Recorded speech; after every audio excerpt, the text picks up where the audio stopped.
صلی اللہ علیہ رسول اللہ وسلم علیک یا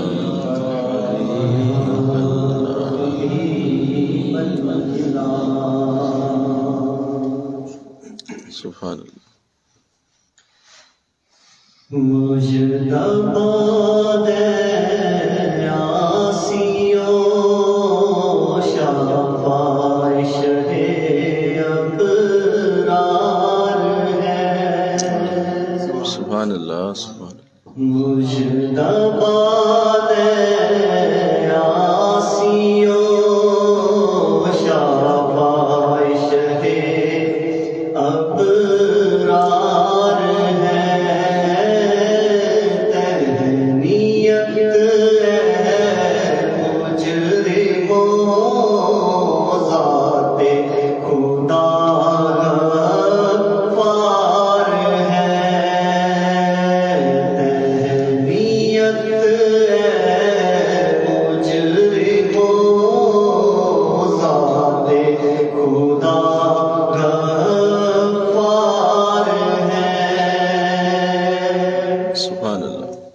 چاند شک ہو پیڑ بولے جانور سجدہ کرے.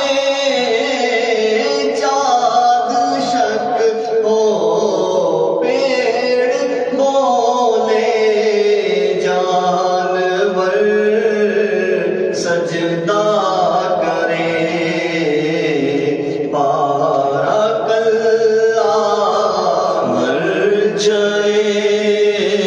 عالم یہی سرکار ہے. بارک اللہ مرجع عالم یہی سرکار ہے. سبحان اللہ سبحان اللہ. جن کو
سبحان اللہ لفظ لالے چشمائے پر میں گھودے وقت خمیر.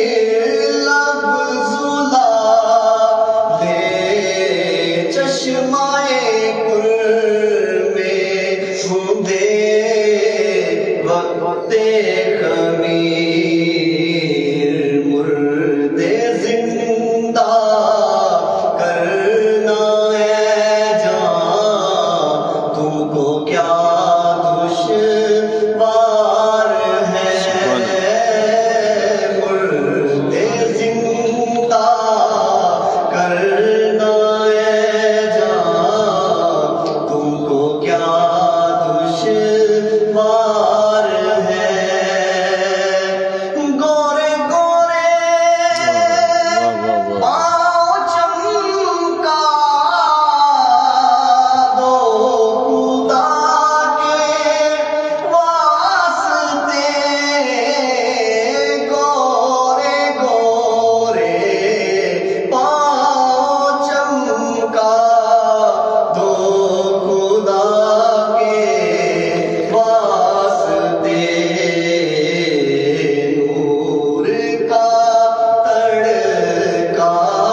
اپنا بیڑا پار ہے تو کہ مولا کرم کر لے تو اپنا بیڑا پار ہے اور گونج گونج اٹھے نغمہ تیرا سے بوستا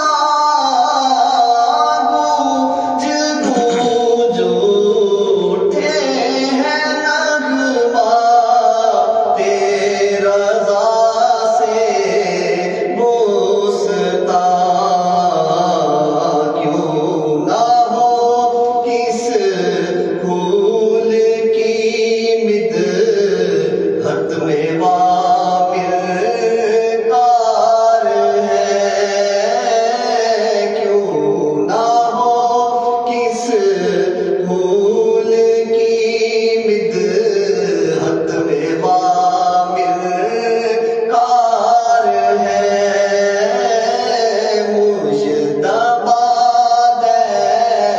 آسیوں شفاعِ شہ ابرار ہے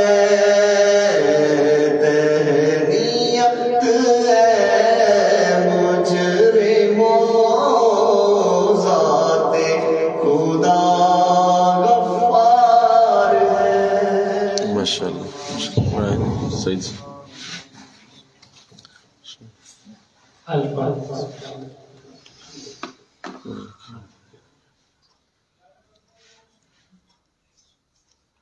صدق درود خضری صلی اللہ علی حبیبہ محمد وآلہ وسلم صلی اللہ صلی اللہ علی حبیبہ محمد وآلہ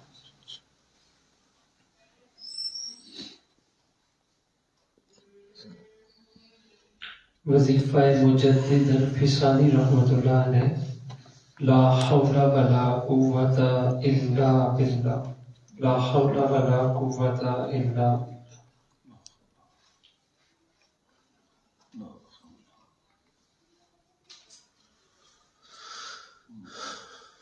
لا حول ولا قوة لا حول ولا قوة إلا بالله العلي العظيم لا حول ولا قوة إلا بالله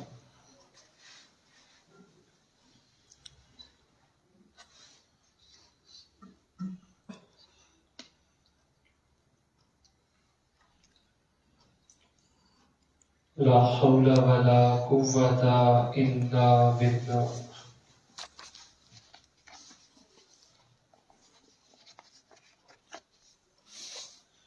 لا حول ولا قوة إلا بالله العلي العظيم صلى الله على حبيبه محمد وآله وسلم صلی اللہ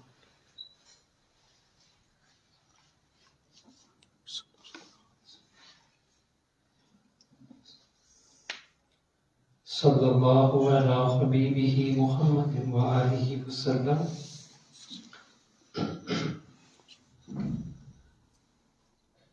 وظیفہ غوث العظم حسبنا اللہ ونعم الوکیل حسبنا اللہ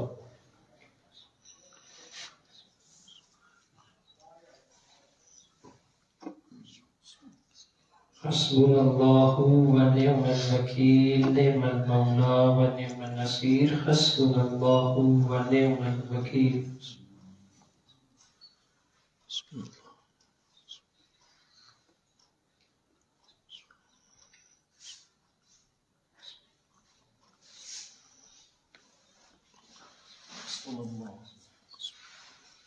حسبنا اللہ ونعم الوکیل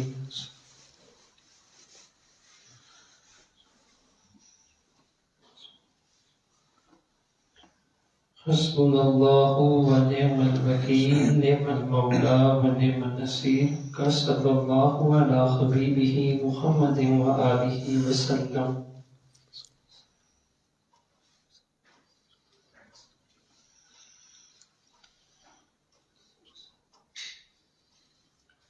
صلی اللہ علی حبیبہ محمد وآلہ وسلم.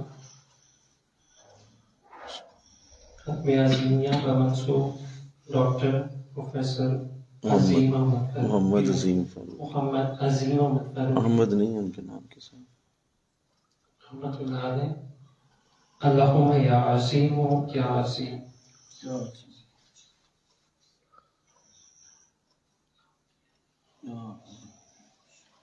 یا عظیم یا عظیم یا عظیم.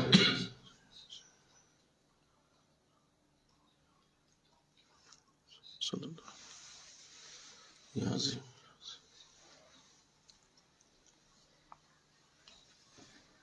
یا عظیم یا عظیم یا عظیم یا عظیم.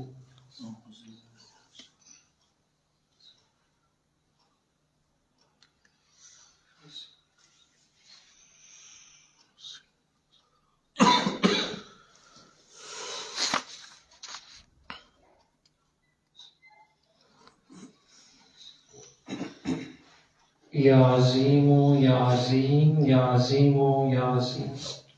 وصلی اللہ علی حبیبہ محمد وآلہ وسلم.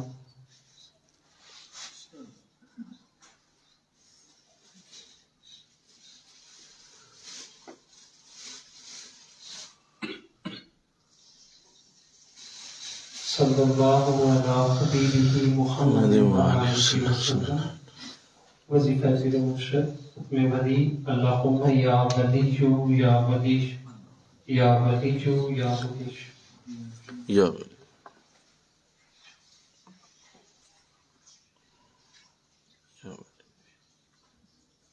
یا ولی یا ولی یا ولی یا ولی.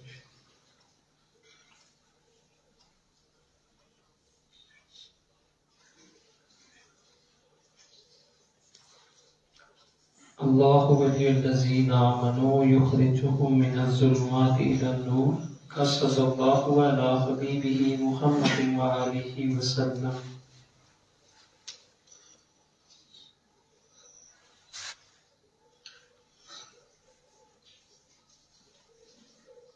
وظیفہ استغفار.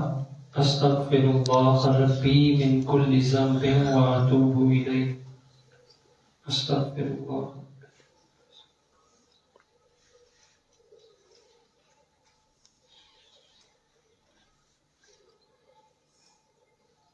استغفر اللہ ربی من کل ذنب واتوب الیہ.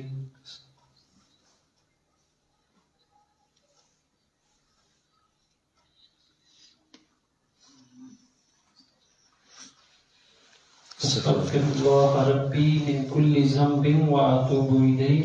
صلی اللہ علی حبیبہ محمد وآلہ وسلم. صلی اللہ.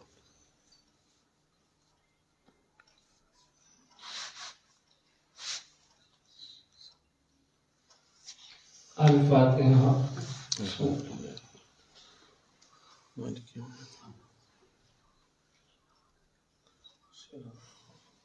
صلی اللہ علیہ وسلم. انشاءاللہ.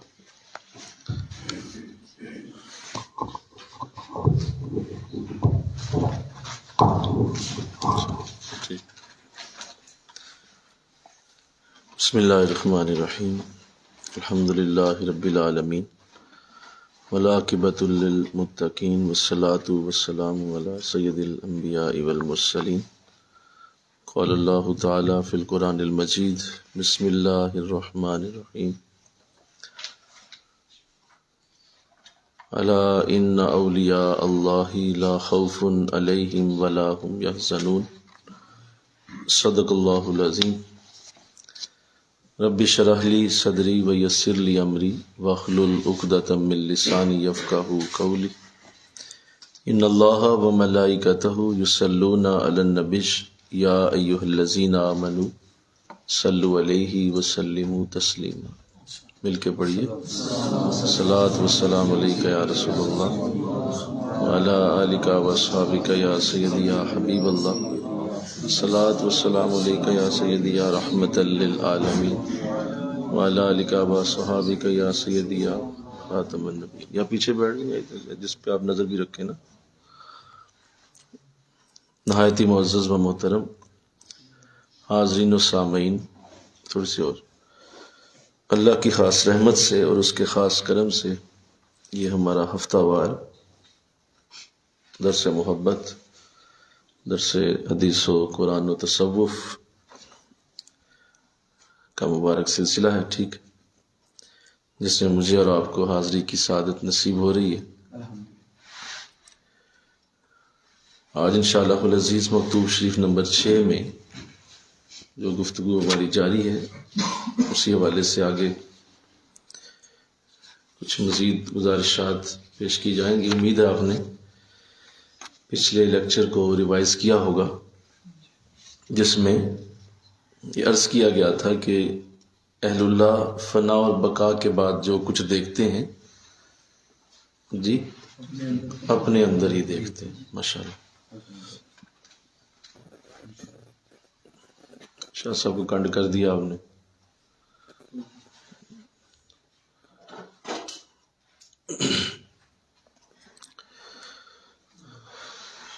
پھر وہی بات ہو،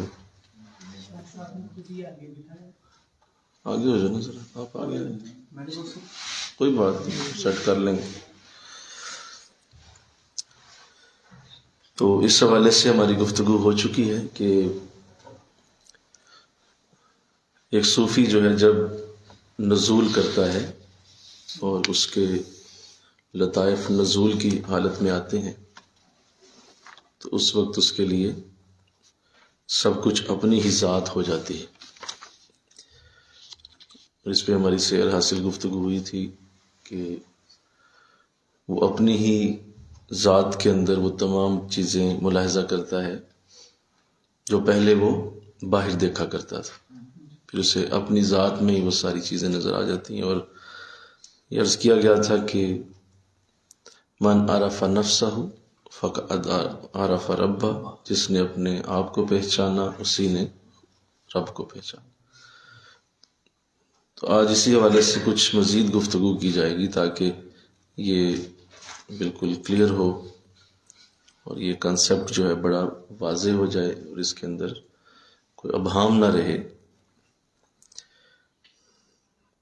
عروج اور نزول پہ بات پہلے بھی ہو چکی ہے، لیکن میں تھوڑا سا عرض کر دیتا ہوں تاکہ عروج اور نزول واضح ہو، اور پھر ہم آج کچھ نزول کے حوالے سے مزید کچھ چیزیں جو پیش کرنا ضروری ہیں وہ بتاؤں انشاءاللہ۔ عروج بلندی سے ہے، بلند ہونا،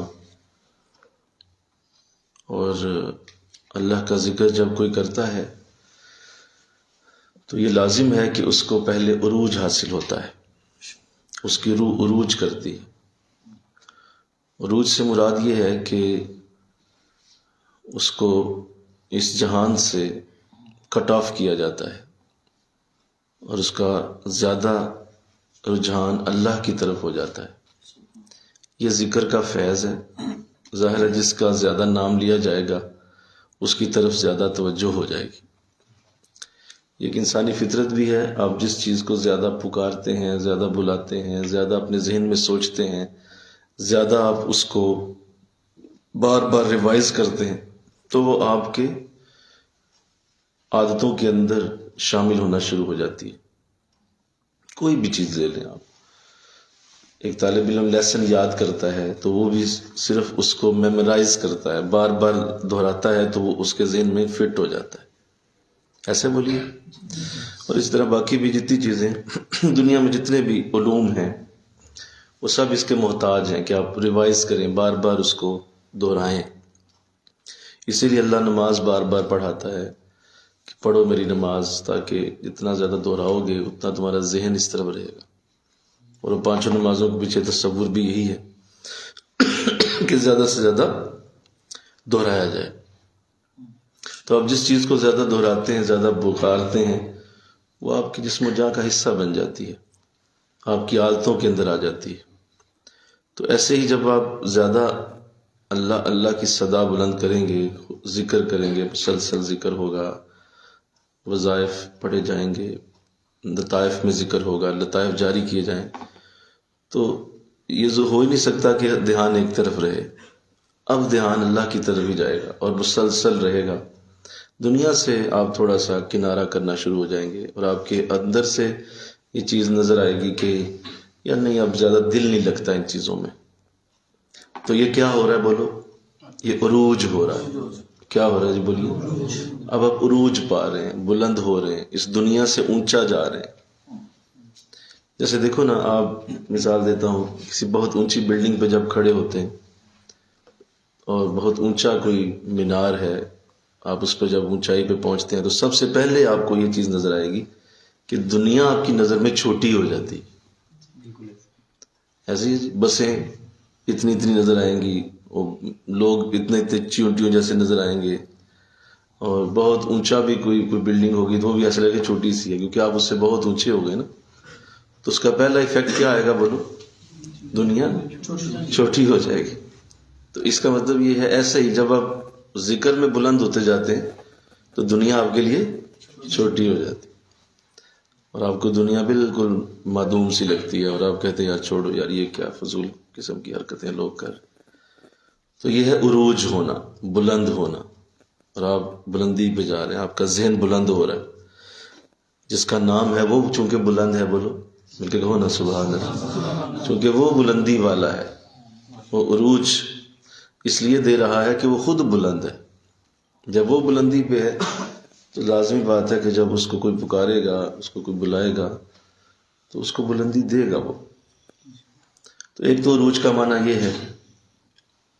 دوسرا عروج کا معنی یہ بھی ہے کہ آپ جب عروج کی طرف، صوفی جب عروج کرتا ہے، ذاکر جب عروج کرتا ہے تو اس کے لیے اللہ کی بارگاہ کا جو فیض اور مزہ ہے وہ دنیا کے مزوں سے بڑھ جاتا ہے. اور اس کے لیے ذکر کرنا، نماز کی سجدے کی حالت، رکوع، تسبیح، درود، یہ بہت مزیدار ہو جاتا ہے. باقی چیزوں میں اس کی رغبت اس لیے بھی کم ہو جاتی ہے کیونکہ انسانی فطرت مزہ چاہتی ہے. یہ ہماری فطرت ہے کہ ہم فطرتاً مزہ پسند لوگ ہیں، ہمیں مزے کی ضرورت ہے، اور یہ مزہ جو ہے یہ ہماری فطرت میں ڈال دیا گیا ہے.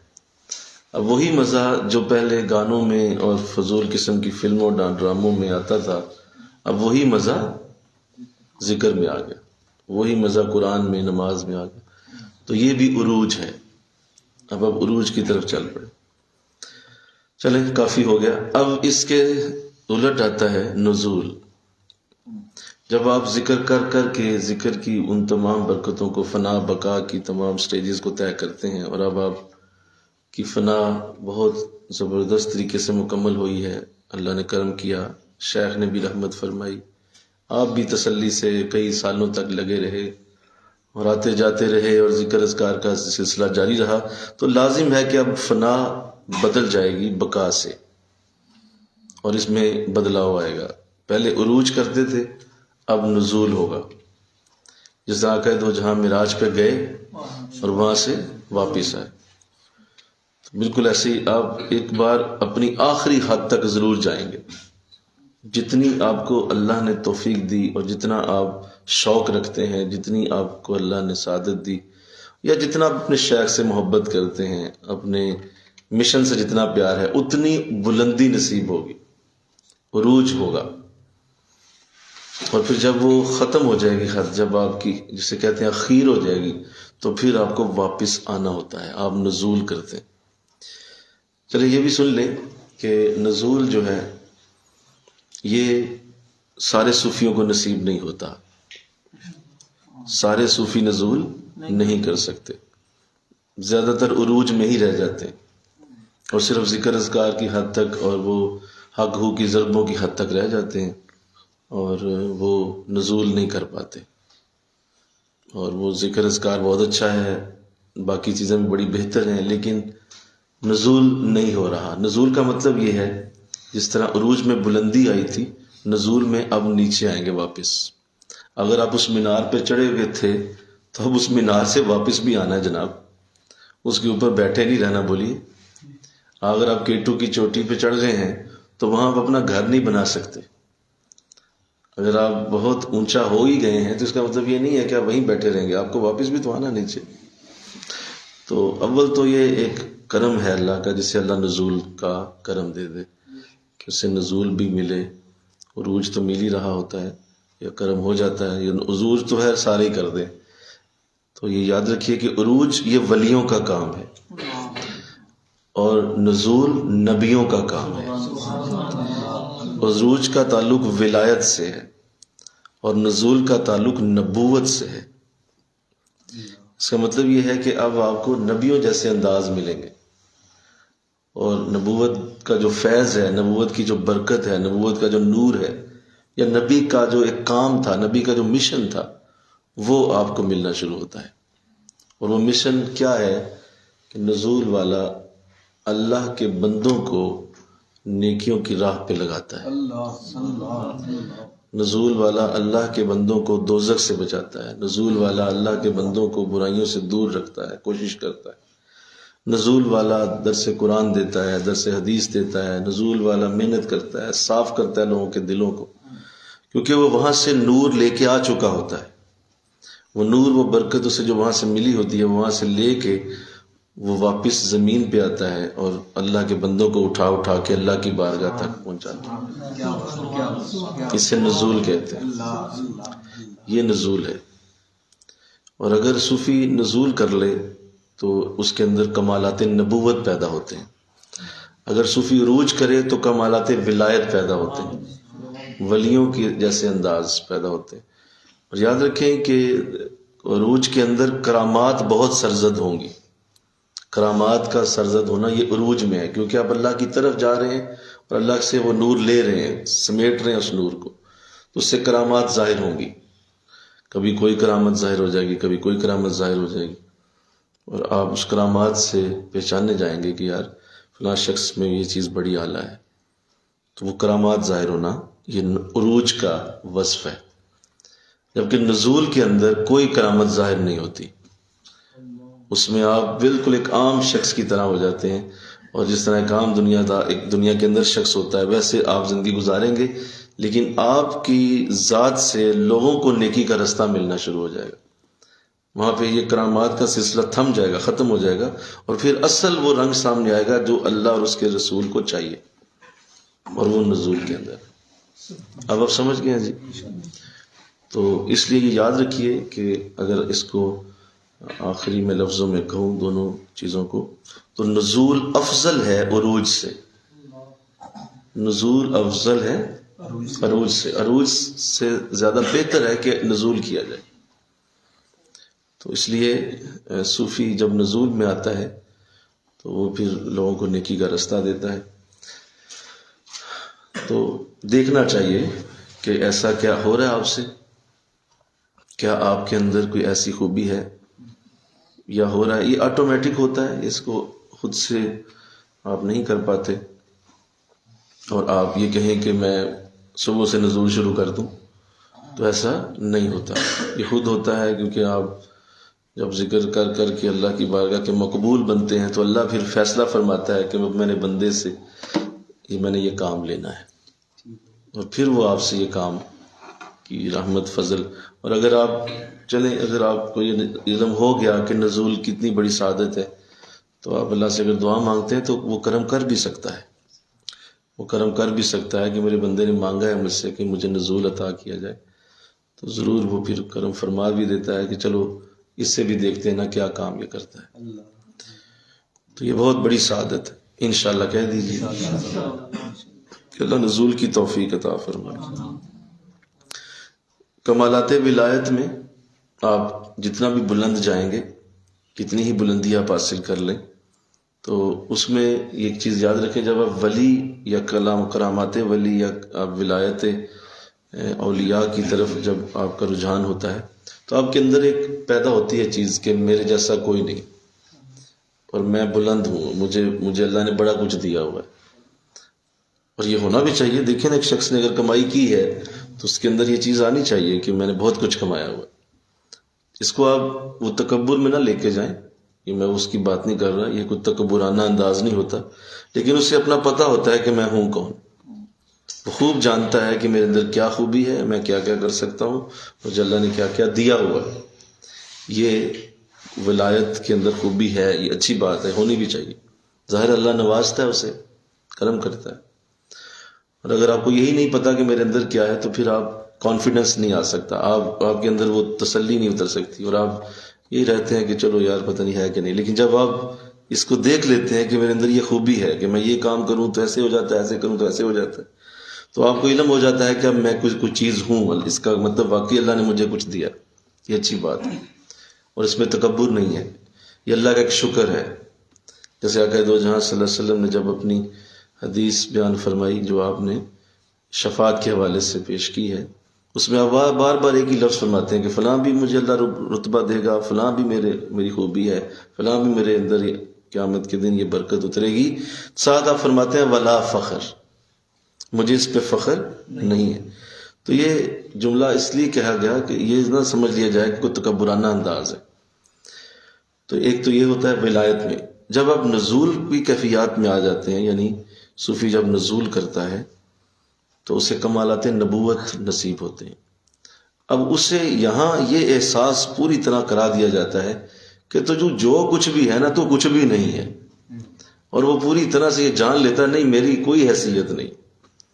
حقیقت میں وہ حالانکہ وہ سب جانتا ہے میرے اندر کیا ہے، اس کے باوجود جب وہ اللہ کی ذات کو ملاحظہ کرتا ہے تو وہ کہتا ہے میں کچھ بھی نہیں، اور میری کوئی حقیقت نہیں، اور صحیح عاجزی نصیب ہوتی ہے یہاں پہ، درست عاجزی۔ جو اصل عاجزی ہے وہ نزول کے اندر ہے، اور نزول کی اس کیفیت کے ساتھ جڑی ہوئی ہے جو آپ کو جب ملتی ہے تو اس کے بعد پھر آپ حقیقت میں عاجز انسان ہوتے ہیں۔ اس سے پہلے آپ لفظوں کے ساتھ جو مرضی کہتے پھریں کہ میں جناب وہ دال روٹی چل رہی ہے، کچھ بھی نہیں ہے، میں تو ہوئی کچھ نہیں، لیکن اندر سے آپ ایک سانپ کی طرح، ایک فنیر سانپ کی طرح آپ کا نفس چلا رہا ہے کہ نہیں تو جھوٹ بول رہا ہے، تو وہ بڑا کچھ سمجھتا ہے اپنے آپ، لیکن نزول میں وہ سانپ مر چکا ہوتا ہے، ختم، اندر سے وہ بالکل صفر ہو چکا، کیونکہ وہ سب کچھ دیکھ آیا ہوتا ہے، اسے پتہ چل جاتا ہے کہ جس کو میں جتنا بھی ذکر اذکار کر کے میں جس کو حاصل کرنے کی کوشش میں لگا ہوا تھا اسے حاصل کرنا ممکن نہیں ہے، اس تک جانا ممکن نہیں۔ تو یہ سب کچھ وہ اچھی طرح جان لیتا ہے، لہذا تکبر ختم، عاجزی کا ایک انداز اس کے اندر پیدا ہوتا ہے۔ اب آپ سمجھ گئے نزول کیا ہوتا ہے۔ اب آئیے، عارف جب نزول کرتا ہے تو اس کے نزول کی دو قسمیں، کتنی قسمیں؟ دو قسمیں۔ پہلی قسم ہے کمالات ولایت کے وقت،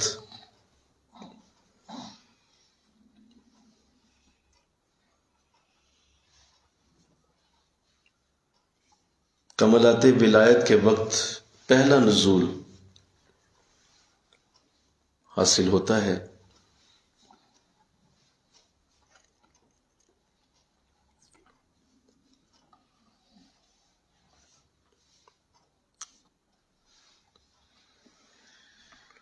عارف کی روح عروج میں رہتی ہے،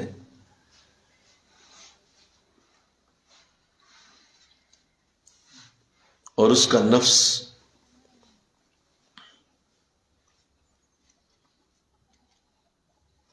دنیا کا مشاہدہ کرتا ہے۔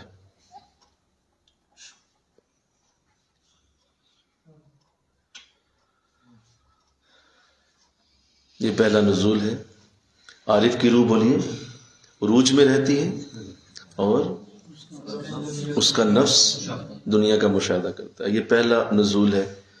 یعنی عارف جب نزول کرتا ہے اللہ اسے یہ سعادت دیتا ہے، واپسی کی اسے توفیق نصیب ہوتی ہے، اور یہ اللہ کا خاص کرم ہے کہ وہ کسی بندے پہ یہ کرم کر دے۔ اس کے پیچھے مقصد ایک ہی ہوتا ہے کہ یہ شخص اب میری اس بھٹکی ہوئی مخلوق کو بھی واپس لائے۔ اس کے پیچھے موٹیو یہی ہے، اس کو نزول اس لیے دیا جاتا ہے تاکہ اس کا اصل کام جو ہم نے اس سے لینا ہے کہ میرے بھٹکے ہوئے بندے واپس میرے رستے پہ آئیں، اس مقصد کے لیے اسے نزول دیا جاتا ہے۔ اب اس میں پہلی کیفیت کمالات ولایت کے وقت ہوتا ہے، یعنی یہ پہلا نزول ہے جو ولایت کے کمال میں ظاہر ہوتا ہے۔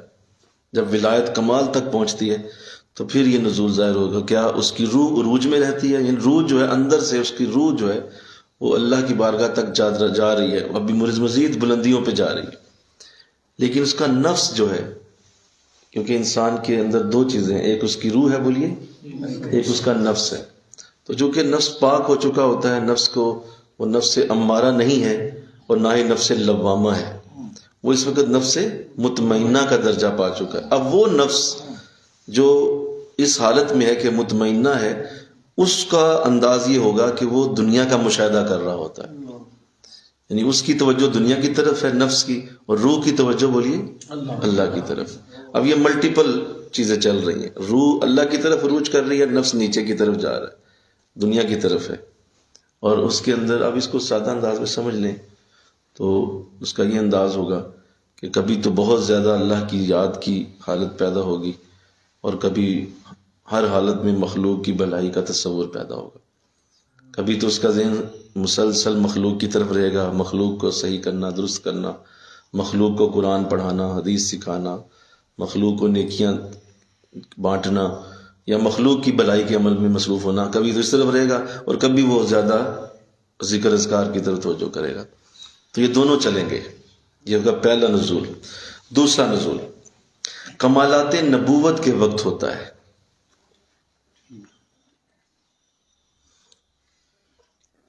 جبکہ عارف کا نفس کمالات نبوت کے وقت ہوتا ہے جبکہ عارف کا نفس اور اس کی روح دونوں نزول کرتے ہیں. مل کے کہو سبحان اللہ.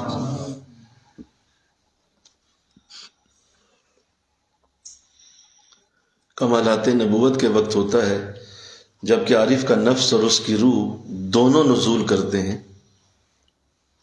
اس حالت میں عارف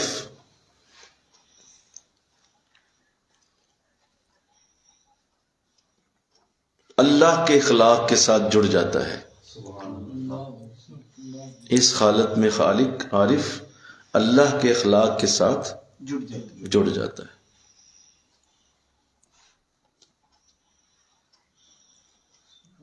یعنی ذات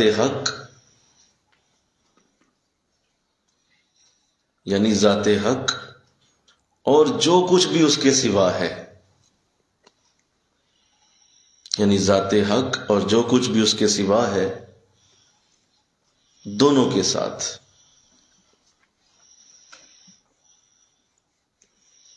اس کا علمی تعلق اور رابطہ ہوتا ہے.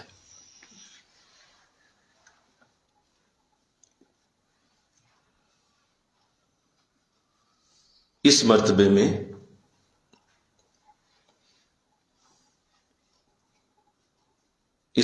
میں عارف بادشاہ کے مقرب وزیر کی طرح ہوتا ہے.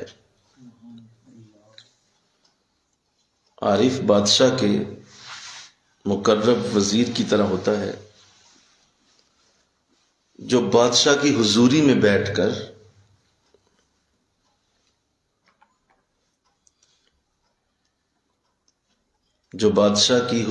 بیٹھ کر امور عالم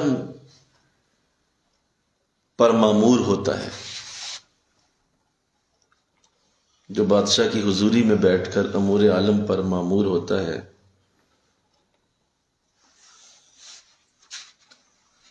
اور جب چاہتا ہے بادشاہ کو بھی دیکھ لیتا ہے. بلکہ کہو سبحان اللہ. اور جب چاہتا ہے بادشاہ کو بھی دیکھ لیتا. پھر سنیے، کمالات نبوت کے وقت ہوتا ہے جبکہ عارف کا نفس اور اس کی روح دونوں نزول کرتے ہیں. اس حالت میں عارف اللہ کے اخلاق کے ساتھ جڑ جاتا ہے، یعنی ذات حق اور جو کچھ اس کے سوا ہے، دونوں کے ساتھ اس کا علمی رابطہ اور تعلق ہوتا ہے. اس مرتبے میں عارف بادشاہ کے مقرب وزیر کی طرح ہوتا ہے جو بادشاہ کی حضوری میں بیٹھ کر امور عالم کی تنظیم پر بھی مامور ہوتا ہے، اور جب چاہتا ہے بادشاہ کو بھی دیکھ لیتا. اب یہ ہے اصل نزول، جس میں جب عارف پہنچتا ہے، سالک پہنچتا ہے، تو اب اس کی حالت کچھ ایسی ہو جاتی ہے کہ اس کے اندر یہ دونوں خوبیاں پیدا ہوتی ہیں. اب وہ دنیا کے اندر رہ کے بھی دنیا میں نہیں ہے. دنیا کے ہزاروں مصروفیات اسے اللہ سے جدا نہیں کر سکتی. دنیا کی ہزاروں قسم کی جتنی بھی اس کے ساتھ دائیں بائیں آگے پیچھے دنیا میں لوگ چل پھر رہے ہیں، وہ اس کو اللہ سے جدا نہیں کر سکتے. یہ ممکن نہیں ہے، کیونکہ اب وہ نزول کے درجے میں. یہ وجہ ہے کہ آپ کو اہل اللہ دونوں ہی طرف نظر آئیں گے، اور اصل اہل اللہ کی جو پہچان ہے وہ یہی ہوگی کہ وہ مخلوق میں بھی شامل، ادھر اللہ سے واصل، مخلوق میں بھی شامل اور اللہ سے واصل. یہ کیا بات ہوئی کہ آپ ایک کونے میں بیٹھ جائیں اور نرا اللہ اللہ کرتے پھریں اور آپ سمجھیں کہ آپ بہت بڑا تیر مار رہے ہیں؟ یہ کوئی طریقہ نہیں. یہ تو راستے کی چیزیں ہیں کہ آپ ایک کونے میں بیٹھ گئے ہیں اور وہاں بیٹھ کے تو آپ بس یہ مشہور ہو گیا جی فلاں شخص بہت بڑا ذاکر آدمی. بھائی ذاکر آدمی ہے تو باہر دنیا کا بیڑا غرق ہو گیا، وہ کس نے ٹھیک کرنا ہے؟ تو یہ میرے نبی کا طریقہ نہیں ہے. حضور آخری دن تک تبلیغ میں مصروف رہے، آخری دن تک آپ نے لوگوں کی بھلائی کا کام کیا، آخری دن تک آپ نے لوگوں کی کسی نہ کسی طریقے سے جنت کا راستہ ہموار کیا ہے، اور آپ نے کچھ نہیں کیا. بس یہی ہے آپ کا اصل مشن. تو صوفی جب اس حالت میں آتا ہے تو دیکھیے کتنا خوبصورت جملہ لکھا گیا ہے کہ وہ امور بھی سر انجام دے رہا ہے، دنیا کے معاملات بھی ظاہر ہے وہ امور عالم کی تنظیم پر مامور بھی ہے، اور وہ لوگوں سے بھی مل رہا ہے، لوگوں کے معاملات ٹھیک کر رہا ہے. کسی کی نماز درست ہو رہی ہے، کسی کا باطن ٹھیک ہو رہا ہے، کسی کو ذکر سکھایا جا رہا ہے، کسی کو حضور کی محبت دی جا رہی ہے، کسی کو عشق رسول میں رلایا جا رہا ہے، کسی کو عقائد و جہاں کے قریب کیا جا رہا ہے. یہ سارا کچھ وہ ساتھ ساتھ کر رہا ہے، بولو. لیکن اسی وقت میں وہ اللہ کی زیارت بھی کر رہا ہے ساتھ ساتھ. یہ نہیں کہ وہ بھول بیٹھا ہے ادھر سے، اور ادھر سے وہ جو ہے وہ سارا کچھ جو ہے وہ اس کا ذہن اب مخلوق کی اتنی، ایسا نہیں ہے. یہ دونوں انداز اس کو مل جاتے، کیونکہ نفس اور روح دونوں ہی نزول کر جاتے. اب وہ ساری برکت جو اللہ نے کرم فرمایا، فضل کیا، اور جس رحمت سے وہ گزر گیا، اس سے بڑی کوئی سعادت نہیں ہے. اور ابھی میں نے پچھلے سنڈے میں ایک درس دیا، اس میں وہی آیت کریمہ جو اللہ نے امت مسلمہ کے لیے، امت محمدیہ کے لیے اتاری کہ کنتم خیر امت اخرجت للناس، تم سب سے بہترین امت ہو، کیونکہ تمہارے وجود کی جو حالت ہے وہ اس لیے ہے کہ تمہیں لوگوں کے لیے بنایا گیا ہے. یعنی آپ اس اخرجت للناس کو اگر آپ غور سے پڑھیں تو اصل میں اللہ اس میں نزول کی بات کر رہا ہے. اللہ یہ فرما رہا ہے کہ تم سب کا ہی میں نے نزول کر دیا ہوا ہے. تم سارے ہی مرتبہ نزول میں ہو، تمہیں لوگوں کے لیے بنایا گیا ہے. لیکن چونکہ وہ جانتا نہیں پہچانتا نہیں، وہ بیچارے بس اسی طرح ساری زندگی گزار کے چلے جاتے ہیں. نہیں، میں تو دکان کے لیے بنا ہوا تھا، میں تو کاروبار کے لیے بنا ہوا تھا، میں تو شادی بیاہ روٹی پانی کے لیے بنا ہوا تھا، میری تو زندگی کا مقصد ہی یہ تھا، اور میرا مقصد یہ تھا کہ میں کسی طرح اپنی زندگی اچھی کر لوں.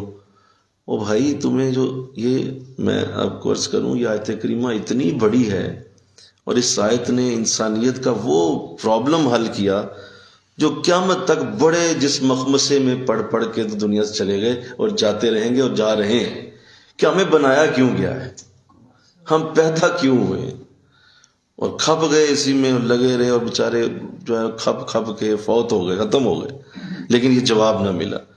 تو قرآن آپ کو یہ جواب دیتا ہے، اخرجت للناس، تمہارا وجود لوگوں کے لیے ہے، تمہیں لوگوں کے لیے بنایا گیا. مان لو اس بات کو، اگر نہیں مانو گے تو بھی تمہارا وجود ہم نے بنایا اسی کے لیے تھا.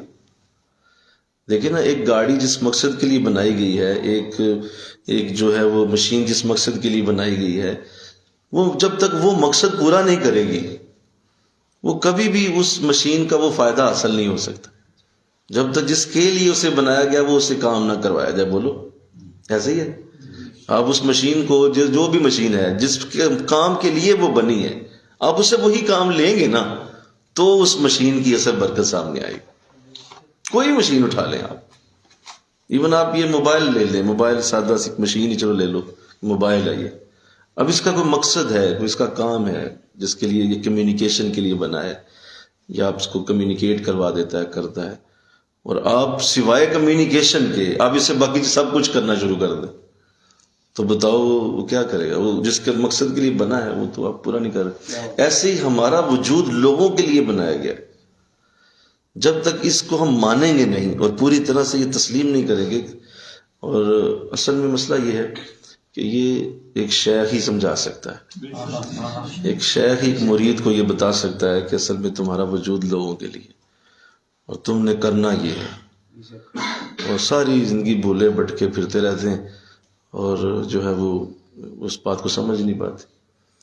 کسی شاعر نے کیا خوبصورت بات کہی تھی کہ ہے زندگی کا مقصد اوروں کے کام آنا، اپنے لیے تو سبھی جیتے ہیں اس جہاں میں، ہے زندگی کا مقصد اوروں کے کام آنا۔ یہ بہت بڑا شعر ہے، بہت بڑا شعر۔ جب کوئی یہ جان لیتا ہے تو یہ اب اصل مقصد حل ہوتا ہے کہ وہ نزول کر جاتا ہے، اور پھر نزول کا مطلب مخلوق کے اندر، پھر ہر وقت مخلوق کی فکر، مخلوق کا دھیان، مخلوق کے لیے کوشش، اور ساتھ ساتھ اپنی پیوریفیکیشن تو اس کی آلریڈی ہو ہی چکی ہے۔ اب یہ بات بڑا ضروری ہے کہ پیوریفیکیشن کے بغیر نزول ہو سکتا ہے؟ نہیں ہو سکتا۔ بولیے، نزول سے پہلے کیا ضروری ہے؟ عروج۔ بولو نا بھئی، عروج ہی کو نہیں تو نزول کہاں سے آئے گا؟ آپ نازل کہاں سے ہوں گے؟ عروج ہوگا تو آئیں گے نا واپس۔ بولیے، تو عروج پہلے ہوگا، آپ بلندیوں پہ جائیں گے، اپنی پیوریفیکیشن کریں گے، لطائف پاک ہوں گے، آپ کی نماز بہتر ہوگی، آپ کا قرآن اچھا ہوگا، آپ کی حدیث اچھی ہوگی، آپ کے اللہ کے ساتھ تعلق بہتر ہوں گے، آپ کے وظائف بہتر ہوں گے، درود شریف پرفیکٹ ہوگا، سنتوں کا خوبصورت انداز ہوگا، سر پہ ٹوپی رہے گی، امامہ رہے گا، آپ حضور کی سنتوں کے دیوانے ہو جائیں گے، اور پھر وہ نور حضور سے لے کر لوگوں میں بانٹنا شروع ہوں۔ بھائی جب آپ نے خود ہی کچھ نہیں کمایا تو لوگوں میں کیا دینا ہے؟ کچھ نہیں دے سکتے۔ تو عروج پہلے ہے، نزول بعد میں ہے۔ یہ نہیں ہو سکتا کہ نزول پہلے ہو جائے عروج بعد میں ہو، یہ نہیں ہوتا، ایسا نہیں ہوتا، یہ ممکن نہیں۔ ہم چونکہ یاد رکھیں کہ ہماری جو حالت ہے وہ چونکہ نبیوں والی نہیں ہے، ہم نبیوں کے انداز اور نبیوں کی جو کرم نوازیاں ہیں جو اللہ نے انہیں دی ہوتی ہیں، کیونکہ وہ سلیکٹڈ لوگ ہیں، 1,24,000 کم و بیش جتنے بھی آئے وہ اللہ کے سلیکٹڈ ہیں، وہ پہلے ہی لمحے میں نزول کر جاتے ہیں کیونکہ نبی ہیں نا، لہذا وہ شروع سے ہی نزول میں ہیں، وہ عروج و نزول دونوں اکٹھا۔ جبکہ ہم صوفی اور ہم نبیوں کے بعد جو لوگ آئے اور نبی نہیں ہیں، انہیں پہلے عروج کرنا ہوتا ہے، اس کے بعد نزول کرنا ہوتا ہے۔ تو اور یہ حالت اس وقت ہوگی جب آپ اس کرم کو نک بھر لیں گے اپنے اندر نا، یہاں تک گلے تک وہ کرم پھنس آ جائے گا اور اتنا زیادہ ہو جائے گا کہ اب آپ کہیں گے یار میں کس کو بتاؤں، اب کسی طریقے سے مجھ سے یہ ٹریول کرے، مجھ سے یہ آگے، مجھے یہ آگے توفیق ملے، میری یہ حالت ایسی ہے کہ اب میں جب تک بتاؤں گا نہیں نا مجھے چین نہیں آنا۔ تو وہ خود ہی پھر رستے کھولیں گے، میرے کہو نا سبحان اللہ، پھر وہ رستے کھولیں گے، پھر آپ بتائیں گے لوگوں کو، کوئی نہ کوئی ایسا اللہ آپ کو نظام دے گا، ایسی سٹنگ دے گا جہاں پہ آپ لوگوں کو بتائیں۔ تو یہ ہوگا نزول۔ اب جب نزول ہو گیا تو سنیے آج کی میری گفتگو جس موضوع پہ ہونی تھی اس پہ میں عرض کر دوں، اور بھی ایک دو باتیں لیکن وہ میں آپ پہ چھوڑتا ہوں، انشاءاللہ جب کبھی اللہ موقع دے گا وہ آپ خود اس کو جان لیں گے۔ آئیے نزول میں اب آخری بات، اور اس مکتوب شریف کا آخری لیسن، پھر یہ مکتوب ختم ہوگا، تھوڑا سا میں عرض کر دوں گا، باقی گفتگو انشاءاللہ اگلے درس میں ہو جائے گی۔ یہ دونوں چیزیں سمجھ آ گئی، عروج و نزول کی۔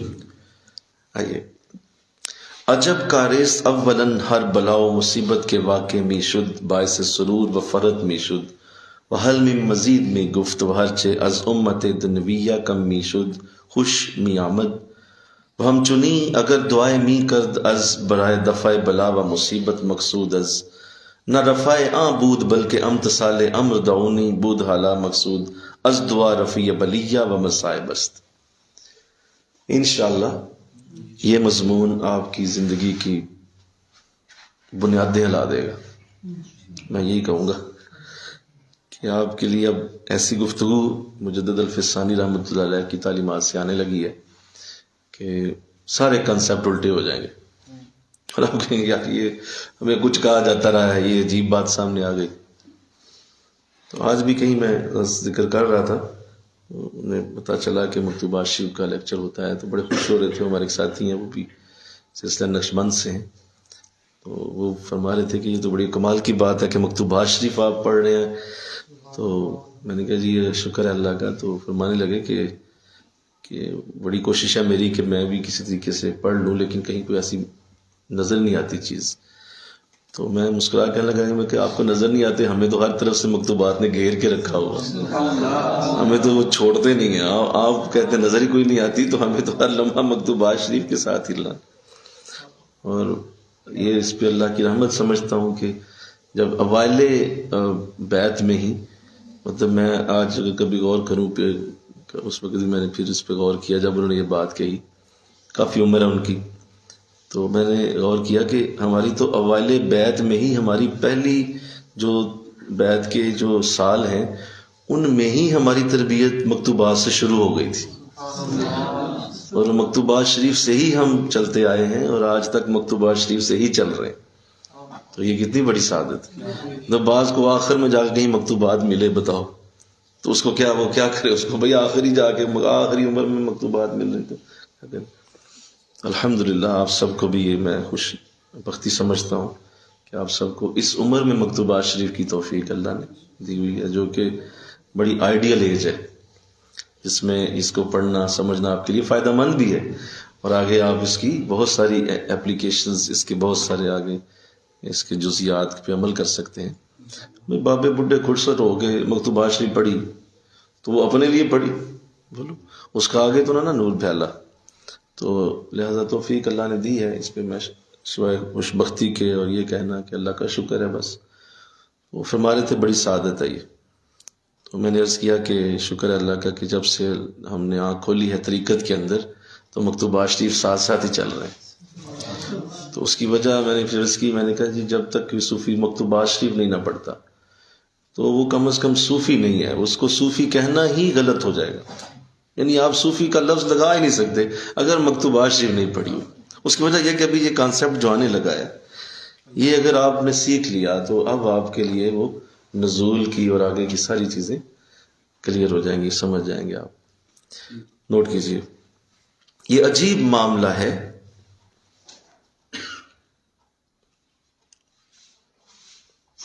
کہ پہلے جو بلا اور مصیبت واقع ہوتی تھی، یہ عجیب معاملہ ہے، پہلے جو بلا اور مصیبت واقع ہوتی تھی. مجھے یاد ہے کہ میں نے درس ایک جگہ دیا تھا، اور ہمارے ساتھی، شاید مجھے یاد نہیں اب قبلہ عالم نے میری ڈیوٹی شاید لگائی تھی، تو وہاں میں نے یہی موضوع کھول کے بیان کیا. تو اس وقت بھی مجھے یاد ہے کہ اس کی بڑی برکت سامنے آئی تھی، اور یہ ایک بڑا ہی اہم چیپٹر ہے جس کو آپ نے مکتوب شریف نمبر 6 میں رکھا ہوا ہے. یہ عجیب معاملہ ہے کہ پہلے جو بلا اور مصیبت واقع ہوتی تھی وہ خوشی کا باعث ہوتی تھی. بولیے، وہ خوشی کا باعث ہوتی تھی. اور یہ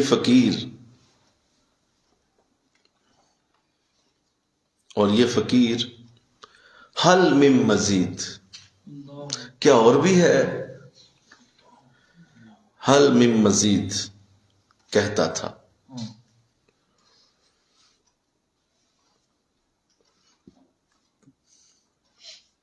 اور دنیاوی ساز و سامان میں سے اگر کچھ کم ہو جاتا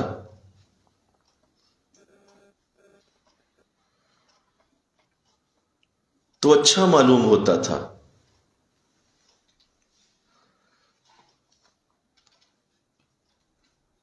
اب جبکہ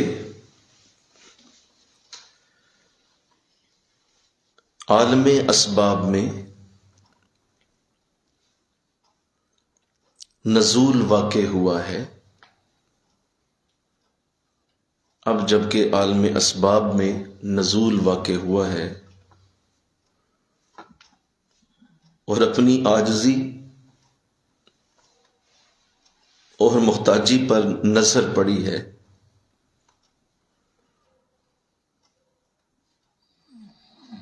اپنی عاجزی اور محتاجی پر نظر پڑی ہے، اگر تھوڑا سا نقصان بھی ہو جائے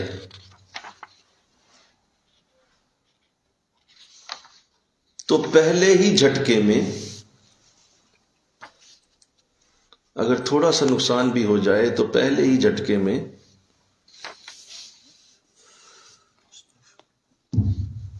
ایک قسم کا رنج و غم پیدا ہو جاتا ہے.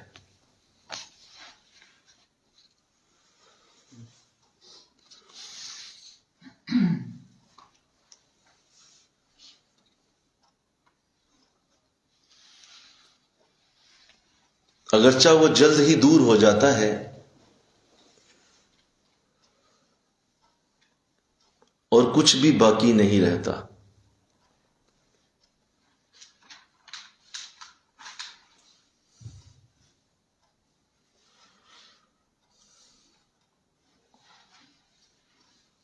اسی طرح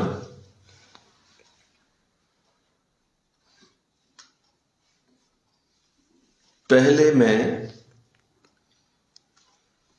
مصیبت کے دور ہونے کے لیے دعا کرتا تھا،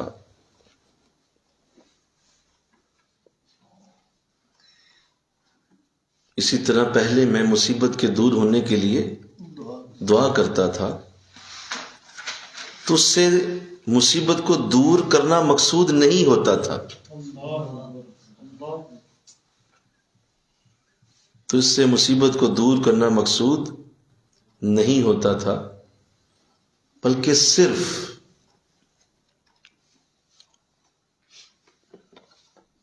اللہ کا حکم ادعونی، مجھ سے مانگو،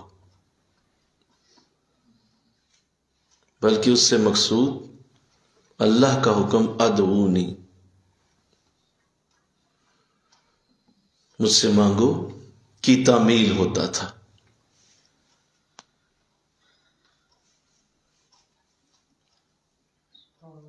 لیکن اب اللہ سنیے، لیکن اب دعا سے مقصود واقعی بلا کا دور کرنا ہے. لیکن اب دعا سے مقصود واقعی بلا کا دور کرنا ہے. دو چیزیں اس میں پیش کی گئی ہیں.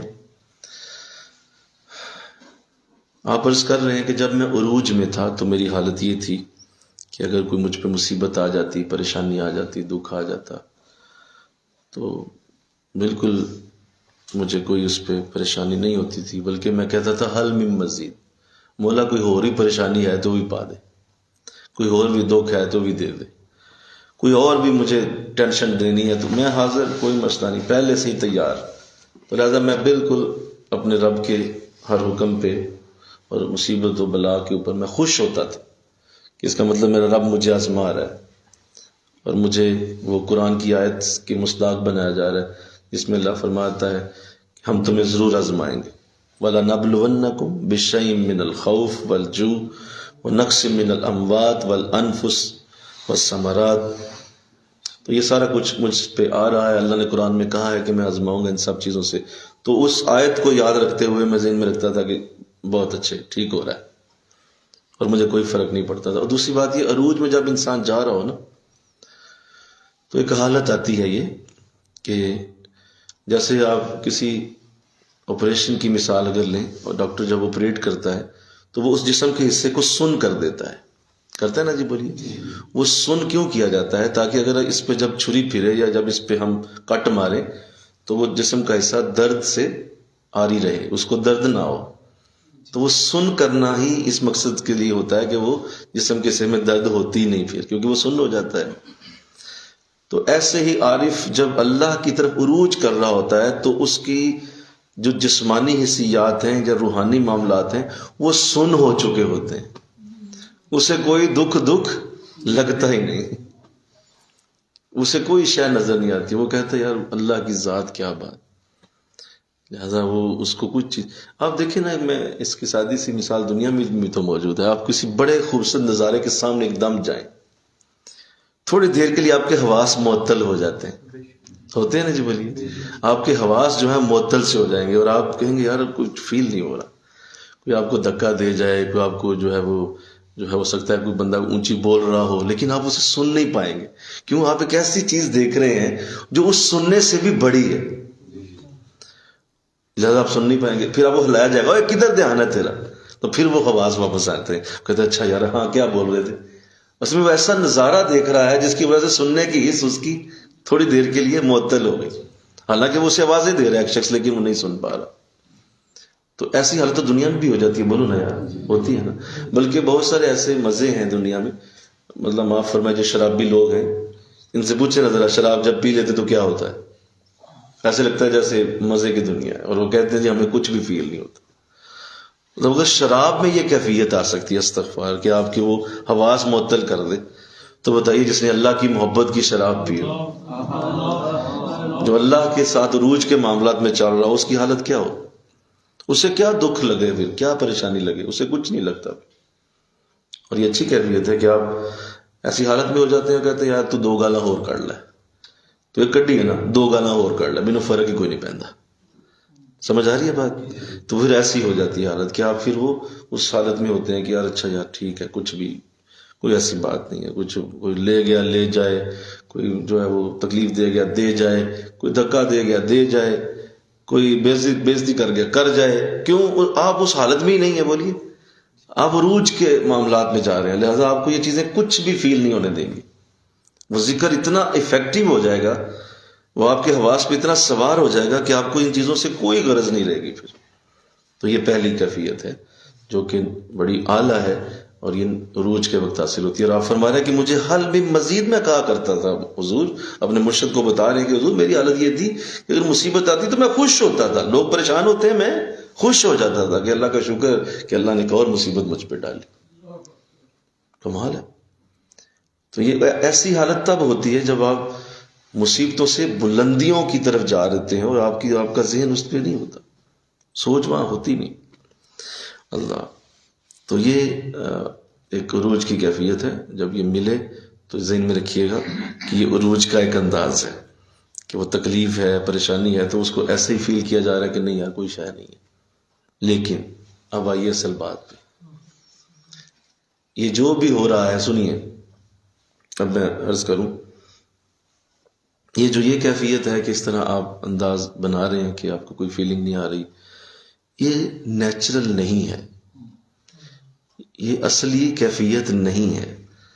آپ جس جہان میں بنے ہیں، جس جہان میں آئے ہیں، آپ کو اس جہان کی فیلنگز ہونی چاہیے۔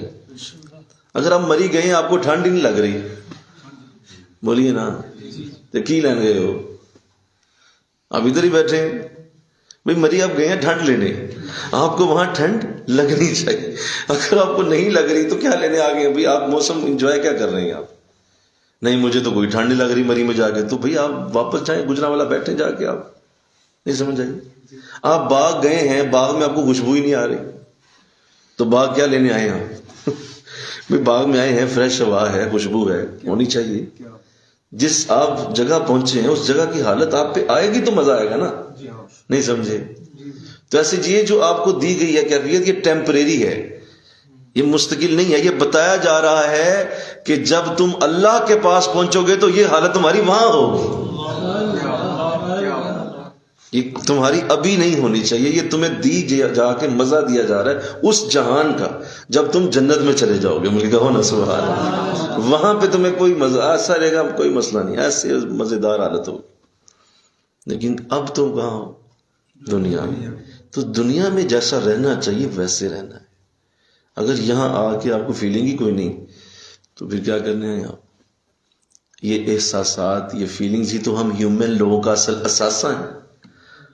ہم ہیومن لوگوں کی جو اصلی دولت ہے وہ یہ احساس ہے، جو فرشتوں کے اندر نہیں ہے، جو کسی مخلوق میں نہیں ہے۔ کوئی جانور اسے فیل نہیں کرتا، کوئی مچھلیاں اسے فیل نہیں کرتی، کوئی ہوا، کوئی دریا، کوئی سمندر، ان میں احساسات نہیں ہیں۔ پتھر، پہاڑ، یہ ساری چیزیں، درخت، ان میں احساسات نام کی چیز نہیں ہے۔ ہم ہیومن پہچانے ہی احساسات سے جاتے ہیں۔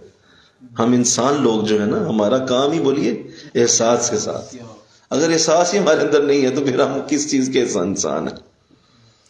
تو یہ یاد رکھو، جو میں نے ابھی عرض کیا ہے، یہ بہت بڑی تھیوری ہے، اور اگر اس کو سمجھ گیا تو آپ کی زندگی میں وہ چیز پیدا ہونا شروع ہوگی جو بڑے لوگوں کے اندر ہوتی ہے، کہ وہ اس جہان کے اندر رہتے ہیں، اور اس جہان کے اندر رہنے کا انہیں انداز اللہ دیتا ہے، اور اگر وہ انداز لے جاتے ہیں تبھی وہ ہیومن کہلاتے ہیں، اور اس کے اندر جو برکت پیدا ہوتی ہے، اللہ جو آپ کو رحمت اور فضل دے رہا ہے وہ ان احساسات کی وجہ سے دے رہا ہے۔ فرشتے سے بہتر ہے انسان بننا، مگر اس میں لگتی ہے محنت زیادہ۔ اسی لیے کہ ہم انسان اس لیے بہتر ہے فرشتوں کے، ہمارے اندر کیا ہے؟ احساس، فیلنگز۔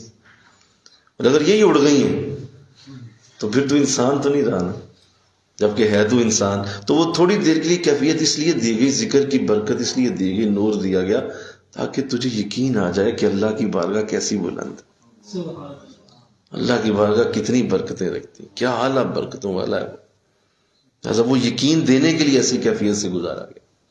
لیکن آؤ واپس اپنی دنیا، جب واپس آؤ گے نزول ہوگا. تو اب سنیے، مجدد پاک رحمۃ اللہ علیہ فرما رہے کہ جب سے عالم اسباب میں نزول ہوا ہے، حضور جب سے میں واپس آ گیا ہوں میری کیفیت اب نزول والی ہو گئی ہے، اپنی عاجزی اور محتاجی پر نگاہ پڑی ہے.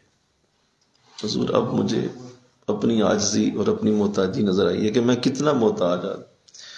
تھوڑی دیر کے لیے ہوا بند ہو جائے تو مر جاؤں، پانی کا چند گھونٹ نہ ملے تو مر جاؤں، کچھ وقت کے لیے کوئی جو ہے وہ روٹی پانی ہمارا بند کر دے تو زندگی موت کا مسئلہ بن جائے. جب سے اس محتاجی پہ نظر پڑی کہ میری حقیقت ہی کوئی نہیں، ایک سانس اندر گیا ہے اگر وہ باہر نہیں آیا تو ختم، باہر گیا ہے بولو اندر نہیں آیا تو ختم. تو میری محتاجی جب مجھے نظر آئی ہے، مجھے پتہ چل گیا ہے میں کیا ہوں، اللہ تھوڑا سا نقصان بھی ہو جائے تو پہلے ہی جھٹکے میں رنج و غم پیدا ہو جاتا. حضور اب کوئی ولی شلی کی کوئی کہانی نہیں ہے کہ اللہ ٹھیک ہے جو مرضی دے، نہ نہ نہ، اب نہیں. اب تو میری جان نکل جاتی ہے، ہلکا سا نقصان بھی ہو جائے تو میرے اندر ایسا غم پیدا ہوتا ہے کہ یہ کیا بن گیا میرے ساتھ. اور یہ بہت بڑا اقرار ہے، مل کے کہو نا سبحان اللہ. میں مجدد پاک کی عظمت پہ کروڑوں سلام بھیجوں کہ جس صوفی نے اتنا بڑا جملہ لکھ کے اپنی بھی اصلاح کے لیے جو رنگ دیا، اور قیامت تک کہ صوفیوں کی بھی ساری واہ نکال دی، پھونک نکال دی. بنے بڑے بنے پھرتے ہیں، ہمیں کچھ نہیں ہوتا، ہمیں تو اللہ بہت کچھ دیتا، ہم تو بہت بڑے لوگ ہیں، ہمیں کیا فرق پڑتا ہے کوئی آئے یا جائے. نہ نہ، یہ غلط افسوس، تم سمجھ نہیں پائے. کوئی چلا گیا اگر تو تیرا لاس ہو گیا ہے، اب اس لاس کو تو نے فیل کرنا ہے. کیوں چلا گیا؟ نہیں ہو سکتا ایسا، کیوں ہوا؟ آپ نے بہت بڑی اصلاح کرنی. نہیں تو یہاں تو جناب لوگ تو بڑے بڑے بنے پھرتے ہیں اور وہ کہتے پھرتے ہیں جی ہمیں تو کوئی مسئلہ، کوئی ایسی بات ہی نہیں. آپ ہمارے اوپر ٹرین بھی گزار دیں تو ہم سی نہیں کریں گے. اس کا مطلب ہے بیچارہ راستے میں، بولو ابھی راستے میں یہ ٹرین بھی گزار دیں. یہاں تو جناب سوئی چبھے تو درد ہونی چاہیے، یہاں پہ تو تکلیف آئے تو درد، تکلیف پہ رونا بھی ہے.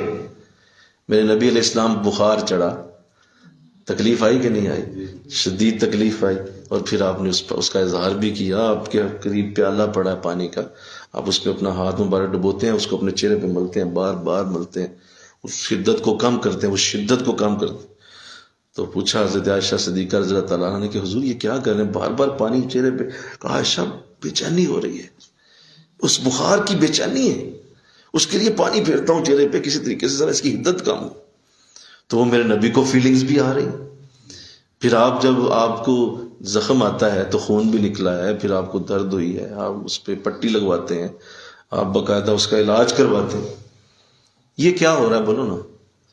یہ اصل حالت ہے جس میں نبوت کے انداز، جو نبیوں کے معاملات ہیں وہ یہی ہیں کہ وہ اصل ہیومن ہیں، وہ اصل ہیومینٹی کے اوپر ہوتے ہیں.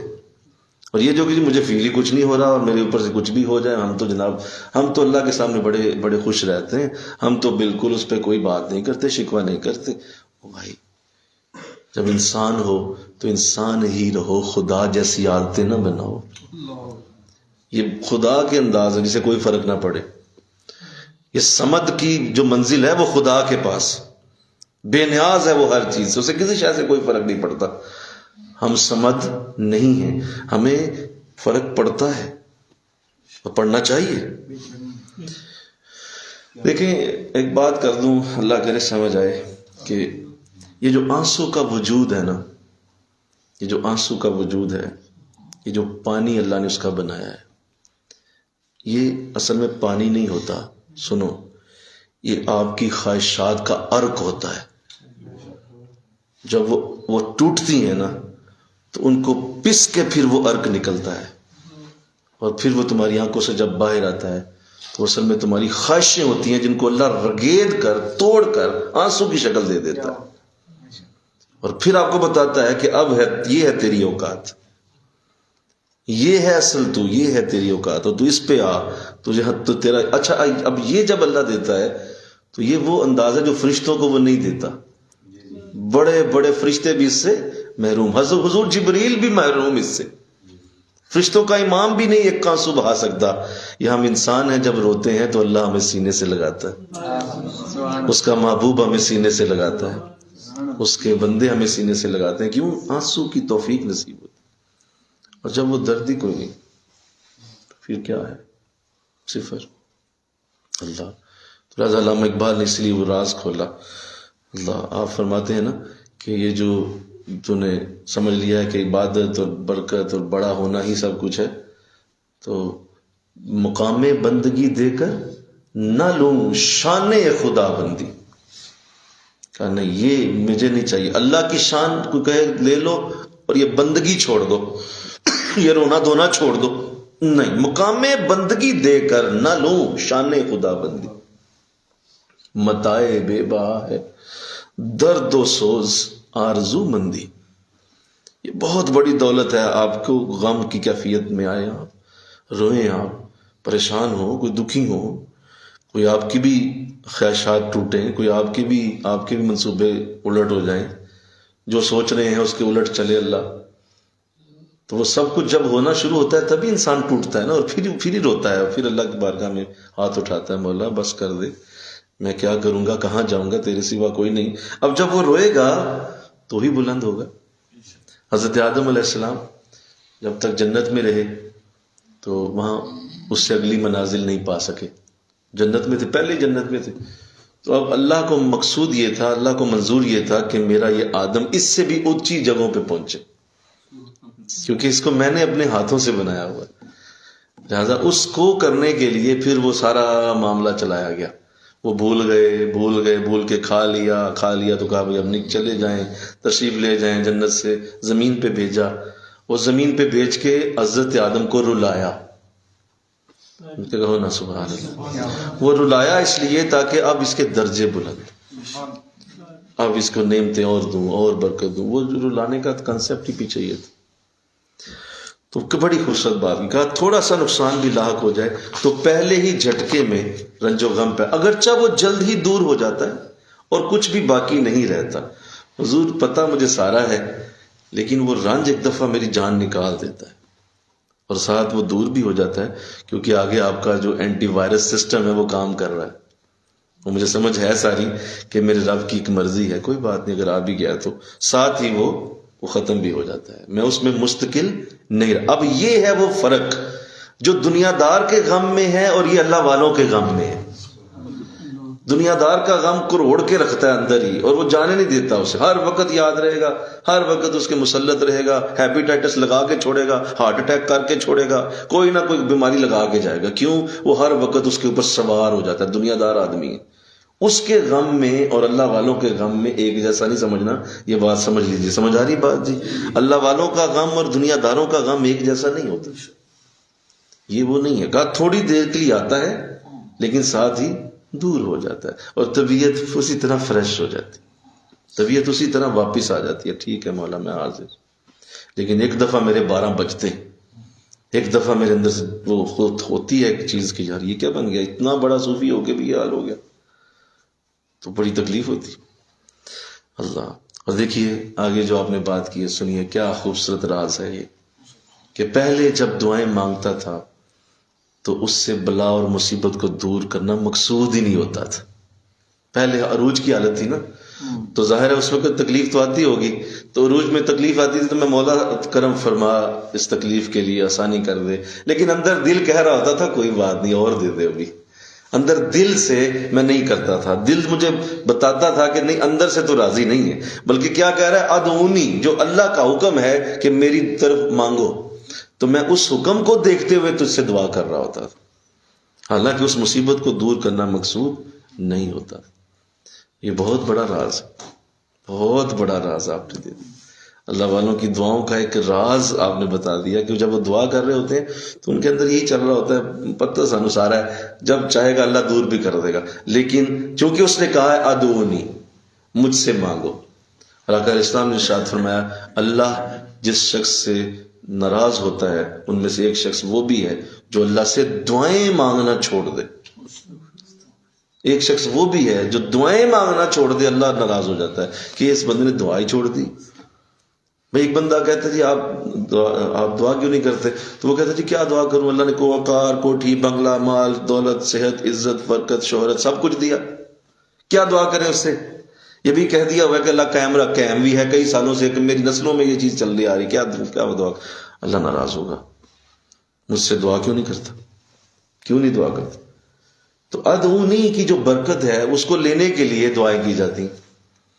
تو آپ فرما رہے ہیں حضور اب نہیں میرے کہو نا سبحان اللہ، اب ادعونی کا لفظ بولیے بہت پیچھے چلا گیا، اب نہیں، اب میں دعا کرتا ہوں واقعی میری اندر سے حالت ایسی ہو رہی مولا بس کر دے، اب مجھ سے نہیں سہا جا رہا، یہ تکلیف مجھ سے دور کی جائے، تکلیف بہت زیادہ ہے، مجھے دکھ بہت زیادہ ہے، میری یہ حالت اتنی خراب ہو چکی ہے کہ مجھ سے اب رہا نہیں جا رہا، اللہ فضل کر دے مجھ سے نکال دے. جیسے آقا دو جہاں صلی اللہ علیہ وسلم جب آپ غزوہ بدر میں دعا مانگ رہے تھے تو آپ کی حالت کیا تھی؟ سجدے میں مانگی، بولو رو کے مانگی، کتنا روئے کہ حضرت ابوبکر رضی اللہ تعالیٰ عنہ فرماتے ہیں کہ ریت میں آنکھ کے آنسو جذب ہونے لگے، اتنے آنسو بہہ گئے. اور پھر آپ چادر مبارک گر گئی، یار یہ کیا ہو رہا ہے، چادر گر گئی، آپ اتنا رو رہے ہیں کہ حضرت ابوبکر فرماتے ہیں کہ مجھے لگا کہیں وصال نہ کر جائیں. اور پھر میں آپ سے کہتا ہوں کہ حضور اٹھ جائیں اللہ کرم کرے گا، اتنی دعا کر رہے ہیں آپ. تو وہ درد تھی تو دعا ہو رہی تھی نا، بولو نا یار، وہ درد کے بغیر ہو رہی تھی کیا؟ اس کے اندر وہ درد، وہ تکلیف کہ ان لوگوں کو میں نے کتنی محبت سے تیار کیا ہوا ہے، کتنا مکے میں نے تکلیفوں کے ساتھ پریشانیوں کے ساتھ انہیں مدینے تک لایا ہوں، اور آج یہ 313 اتنے عرصے بعد اور اتنی ریاستوں کے بعد، دعاؤں کے بعد میں نے یہ اکٹھے کیے ہیں، اور آج یہ اگر ضائع ہو گئے تو میرا رہے گا کیا ہو رہے گا، میرا سب کچھ تو ختم ہو جانا ہے. تو جس کی ہر شے سامنے ضائع ہونے والی بیٹھی ہو اور ہر شے سامنے ضائع ہونے کے قریب ہو، بتاؤ دعا کیسے کرتا ہے؟ تو حضور نے وہی انداز اختیار، حالانکہ آپ کہتے ہیں وہ محبوب خدا ہوں، تیرا محبوب ہوں، کر جو کرنا چاہتا ہے، ہاتھ اٹھانے کی ضرورت ہی کوئی نہیں. اگر تیرا محبوب بھی ہاتھ ہی اٹھائے گا تو بتا تیرے میرے محبت کیا رہے گی، تو خود کر جو کرنا. ایسا نہیں کیا آپ نے وہ ہیومن ہونے کا حق ادا کیا، پوری طرح بتایا کہ میں ایک بشر بھی ہوں، اور افضل بشر، افضل ترین بشر، کہ دعا کا ایسا انداز دیا کہ آپ چاہتے تو تسلی سے مسجد نبوی میں بیٹھے رہتے، نہ چاہتے آپ کہتے ہیں بھائی میں ادھر بیٹھا ہوں مسجد نبوی میں، آپ جائیں نا بدر میں تو میں ادھر بیٹھ کے دعا کرتا ہوں، بولو نا کیا نہیں ہو سکتا تھا؟ بڑا آسان تھا، حضور مسجد نبوی بیٹھتے، صحابہ کو بدر بھیج دیتے، لیکن حضور خود ساتھ گئے ہیں، بولے کہو سبحان اللہ، خود ساتھ گئے ہیں، پہنچے ہیں، جا کے آپ نے وہ ذکر دعا خود کی ہے، خود دعا مانگی ہے. پہلے 1000 فرشتے آئے ہیں، پھر کہا نہیں کم ہیں، پھر 2000 آئے ہیں، پھر کہا نہیں کم ہیں، 3000 آئے ہیں، نہیں کم ہیں. کہا حضور چاہتے کیا ہیں؟ کہا چاہتا یہ ہوں کہ اس دعا کے بدلے رب بھی ساتھ آئے، اب رب بھی ساتھ شامل ہو اس جنگ میں، تب آگے بات چلے گی. تو یہ ہے وہ انداز جو نزول کے ساتھ جڑا ہوا ہے، کہ جب آپ نزول کر جاتے ہیں تو پھر آپ کی دعاؤں میں واقعتاً تکلیف کی دعا ہے، پھر صحیح روتا ہے ایک صوفی، ایک صحیح انداز صوفی کا وہ آتا ہے. اور جب وہ نہیں آ رہا تو اس کا مطلب یہ ہے کہ یہ بیچارہ ابھی اپنی پھو پھاں کے اندر ہی پھر رہا ہے، اور اس کے اندر وہ انداز ہی نہیں ہے دعا کا، اس کی دعا میں وہ تاثیر ہی نہیں ہے، اس کی دعا کے اندر وہ درد نہیں ہے، لفظ ہی لفظ اٹھائے پھرتا ہے. لفظوں سے کیا ہوتا ہے بھائی؟ اندر درد ہوتا ہے، تکلیف ہوتی، اور وہ ایسی ہوتی ہے کہ آپ کے الفاظ اس کے اندر گند کے جب نکلتے ہیں تو کوئی بھی شخص سامنے بیٹھا، حالانکہ وہ بڑا سادہ سا ذہن رکھ کے بیٹھا ہوتا ہے، نہ اسے وہ درد ہوتا ہے، وہ بھی آپ کے درد میں رو پڑتا ہے، یار یہ بندہ کیسے رو رہا ہے، تو وہ بھی رو پڑے گا. کیوں؟ آپ کے درد نے اس پہ اثر کیا. اور اگر وہ نہیں ہے تو میرے لفظوں سے دعائیں نہیں ہوتی. بڑا اعلیٰ معاملہ دیا، کہا کہ حضور اب حالت یہ ہے، اب دعا سے مقصود بلاؤں کا رفع کرنا ہے، اب نہیں، اب تو حضور میری ہر دعا جو ہے وہ تو رو رو کے میری حالت ایسی ہو جاتی ہے کہ حضور جب تک آپ کرم نہیں کریں گے میری دعا ختم نہیں ہوگی. تو دیکھیے دو کا تصور دیے، مجھے کہو نا سبحان اللہ. ایک یہ تصور دیا کہ پہلے مصیبتیں آتی تھیں تو میں کیا کہتا تھا بولیے، اور بھیجیں. اب نہیں، اب مصیبتیں آنے کا تصور ہی کوئی نہیں. اب میں کہتا ہوں مولا ہون نہیں، اب نہیں برداشت کر سکتا. اب سوئی بھی چبھتی ہے تو درد ہوتی، اور یہ حالت میری واپس آ گئی. اور دوسرا یہ کہ اب دعاؤں کا انداز بدل. پہلے دعا ادعونی کے لیے تھی، صرف مجھ سے مانگو، اپنی کوئی شے مقصود نہیں تھی. اب میری واقعی دعا سے مقصد یہ ہوتا ہے کہ میری تکلیف دور ہو جائے. اب دیکھیے اس میں یہ یاد رکھنا ہے کہ دنیا داروں کی دعائیں اور اللہ والوں کی دعائیں، اس میں فرق ہوگا. اب یہ چیز جب آ جائے کہ واقعی درد کی حالت میں ہی وہ دعا کرتا ہے، دنیا دار بھی تو یہی کرتا ہے، بولو نا، وہ بھی تو یہی کرتا ہے کہ اپنی درد کو مٹانے کے لیے دعا کر رہا ہوتا ہے. لیکن یہاں یہ یاد رکھنا چاہیے کہ یہ وہ درد ہے جو اس کو کسی انداز سے دین سے دور کرنے کا سبب ہو رہی ہے. اب وہ اس کو دور کرے گا. وہ کہتا ہے نہیں، میری توجہ یہ بٹا رہی ہے اور اس کی وجہ سے میرا رب کے ساتھ تعلق ڈسٹرب ہو رہا ہے. مولا تیرا تعلق مجھے ڈسٹرب ہونا منظور نہیں ہے، اسے دور کر دے مجھ سے. یہ ہے اصل دعا. یہ کوئی دنیا کی وہ چند روزہ دعاؤں کا انداز نہیں ہے جو دنیا دار مانگ رہے ہوتے. اس طرح کا انداز ہرگز نہیں. تو اس لیے انبیاء بھی اور اولیاء دفع مصیبت کے لیے جو دعائیں مانگتے ہیں، ان کا مقصد صرف تعمیل حکم ہی نہیں ہوتا، بلکہ واقعتاً وہ تکالیف رفع کرنا مقصود ہوتا ہے. کیونکہ عالم اسباب میں عوام جس چیز کے محتاج ہیں، نزول کے مرتبے میں خاص لوگ بھی اسی کے محتاج ہوتے ہیں. جس حالت میں عوام محتاج ہیں، بولو، اسی حالت میں خاص بھی محتاج، وہ بھی اللہ کی بارگاہ میں دعا کرتے ہیں، کیونکہ ان کی نظر بھی عالم اسباب پر ہوتی ہے اور وہ چاہتے ہیں مولا مجھے کوئی سبب دے جس کی وجہ سے میری یہ مشکل دور ہو. تو یہ جو تصور دیا گیا نزول کا، اللہ کرے آج سمجھ آئے جو میں نے عرض کیا ہے، اور اس کی برکت اللہ ہم سب کو عطا فرمائے. اور آپ سب کی زندگیوں میں جب بھی کوئی ایسے معاملات پیش آئیں تو آپ نے اسی طرح اس کی برکت اللہ آپ سب کو اسی طرح دیتا رہے. مجھے اور آپ کو اللہ اپنے کرم میں رکھے، اپنے فضل میں رکھے. وما علینا الا البلاغ المبین. ذکر کی طرف توجہ فرمائیں.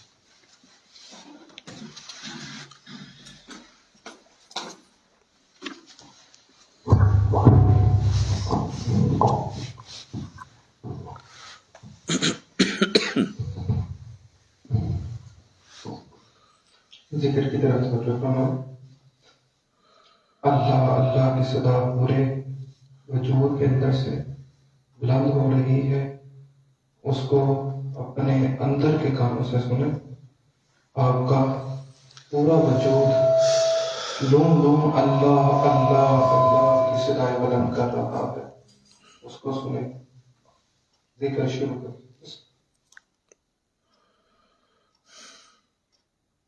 غور کریں ارد گرد کی آوازیں، ارد گرد سراؤنڈنگ کے اندر کچھ بھی ہو رہا ہے، وہ آواز اللہ اللہ میں بدل رہی ہے.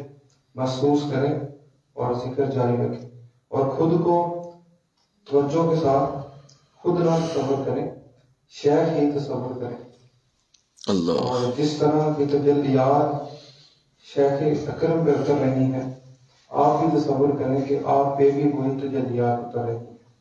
ظاہر پہ نہ جائیں، باطنی لحاظ سے توجہ کریں.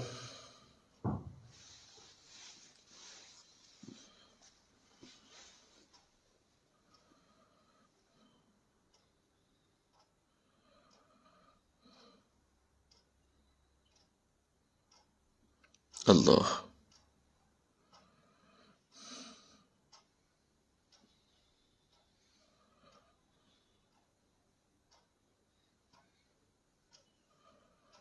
اللہ.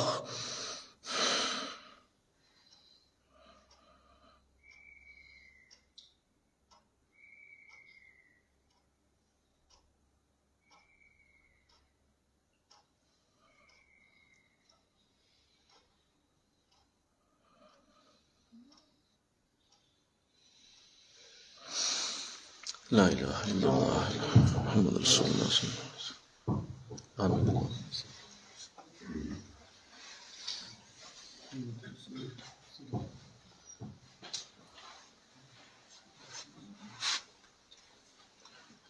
آمین.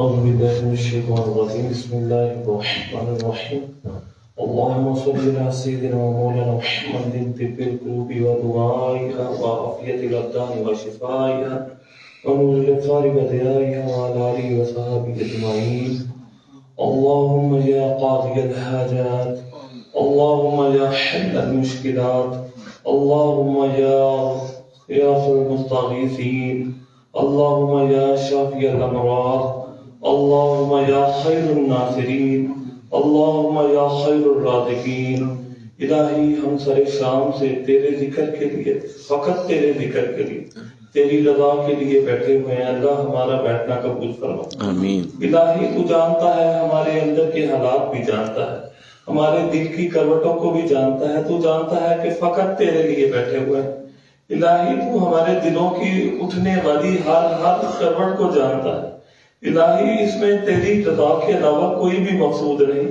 نہ تو اس میں مقصود ہمارے کسی کو دکھانا ہے الہی ہمارا صرف مقصد تیری ذات ہے ہمیں اپنی ذات کا عرفان نصیب کرنا آمین الہی ہم تیرے لیے بیٹھے ہوئے ہیں ہم نے اپنی اوقات کے مطابق عمل کیا تو اپنی شان کے مطابق عطا فرما آمین الہی کل حشر والے دن ہمیں رسوا نہ کرنا الہی ہم کل اپنے محبوب حضور محمد صلی اللہ علیہ وسلم کے جھنڈے تلے ہمیں سایہ نصیب فرما آمین الہی ہمیں خاتمہ بالایمان پہ موت دینا الہی ہمارا خاتمہ ہماری اخیر خیر ہو جائے الہی تو نے کہا ہے کہ جب آخر خیر ہو جائے گی تو ہر چیز بہتر ہو جائے گی الہی ہم تجھ سے خاتمہ بالایمان چاہتے ہیں الہی ہمیں ان لوگوں میں شامل کرنا جو تیرے انعام یافتہ بندے ہیں تیرے دائیں ہاتھ والے بندے ہیں تیرے مقربین بندے ہیں ہمارا شمار ان میں کرنا الہی ہمارے لیے عروج النزول کی منظر آسان کرنا الہی ہمارے لیے لوگوں تک بھلائی کے کام ہی کرنے کی توفیق عطا فرما الہی ہم سے کسی کا بھلائی کے کام لے لینا الہی اپنے دین کے لیے ہمیں چن لینا الہی کسی بھی طرح بس دین سے دور نہ کرنا الہی ہمارا خاتمہ بالایمان کرنا الہی ہماری صبح و شام قرآن کے ساتھ کرنا الہی ہماری صبح و شام ایمان کے ساتھ کرنا الہی ہم سے ہمارا شیخ خوش ہو جائے الہی ہم اپنے شیخ کی آنکھوں کی ٹھنڈک بنے الہی ہم اپنے شیخ کا فخر بنے الہی جو امیدیں ہمارے شیخ نے ہم سے باندھی ہوئی ہیں الہی وہ قابل قبول ہوں اور الہی ان میں برکت عطا فرما الہی ہمیں قبول کر دے الہی ہمیں قبول کر دے الہی قبول کر دے وفوض امری اللہ ان اللہ بصیر بالعباد وصلی اللہ علی خیر خلق محمد وآلہ وصحبہ ماشاءاللہ بہت شکریہ